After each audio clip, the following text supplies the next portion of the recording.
Inner engineering कार्यक्रम के दौरान हम आपको जो अभ्यास सिखाते हैं वह आपको इन चीजों से दूरी बनाना सिखाता है। अगर आप अपने अभ्यास पर टिके रहेंगे तो यह आपके शरीर और आपके बीच थोड़ी दूरी बना देगा। विराट पूछते हैं, सद्गुरु, हम जीवन में उलझे बिना कैसे पूरी तरह से उससे जुड़ सकते हैं? ज्यादातर मेरी पहचान तभी बन पाती है जब मैं 100% इसके साथ जुड़ाव महसूस करता हूं। अगर मैं किसी चीज से पूरी तरह से जुड़ा हुआ नहीं हूं तो मैं उसके साथ अपनी पहचान भी नहीं बना पाता। सद्गुरु कहते हैं, फिलहाल आप दुनिया में जो कुछ भी करते हैं वह सब आप अपने शरीर और मन का इस्तेमाल करके करते हैं। जैसे ही आप इन दो चीजों से अपनी गहरी पहचान बनाते हैं, इन दोनों की बनाई हर चीज से भी आप अपनी पहचान बनाते जाएंगे। आपको अपने जीवन में लाखों चीजों के साथ काम करने की जरूरत नहीं है।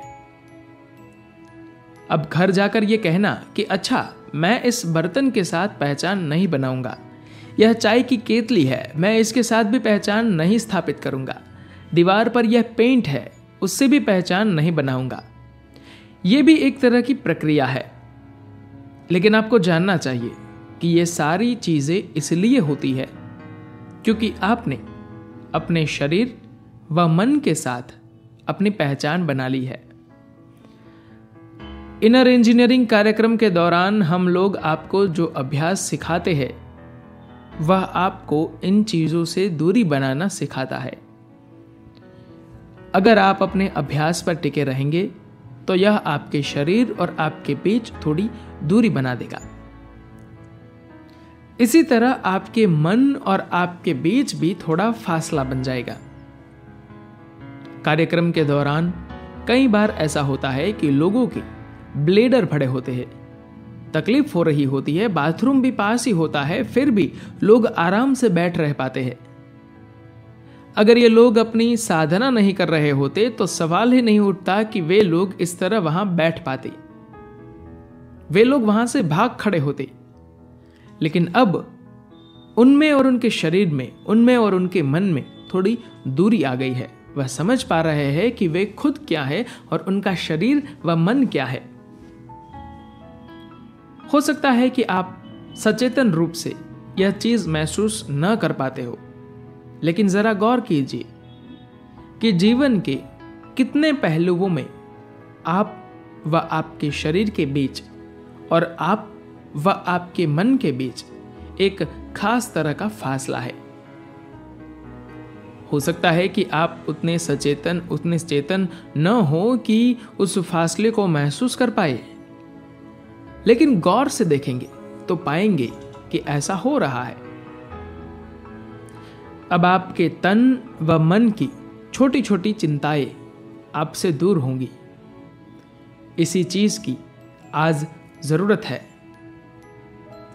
एक दिन आप महसूस करेंगे कि आपके जीवन की सबसे महत्वपूर्ण चीज, जिसे लेकर आपको लगता था कि आप उनके बिना जी ही नहीं पाएंगे, अचानक अब वह आपके लिए उतनी मायने ही नहीं रखती, लेकिन साथ ही आपके अंदर उसके प्रति कोई दुर्भावना भी नहीं होगी।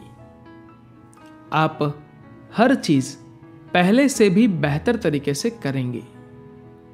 लेकिन अगर कुछ घटित होता है तो अब आपको इससे कोई फर्क नहीं पड़ेगा। ऐसा इसलिए नहीं हुआ क्योंकि आपने किसी दूसरे के साथ कुछ करने की कोशिश की।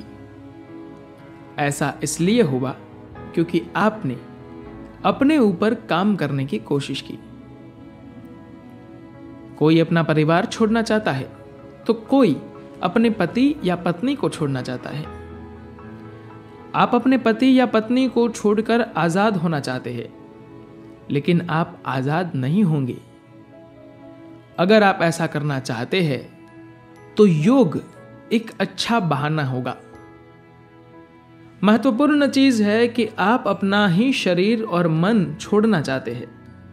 दूसरे शरीर से आपको इसलिए आसक्ति है क्योंकि आपको अपने शरीर से आसक्ति है, क्योंकि आप इस शरीर से आसक्त है, इसलिए आप किसी दूसरे से भी आसक्त है।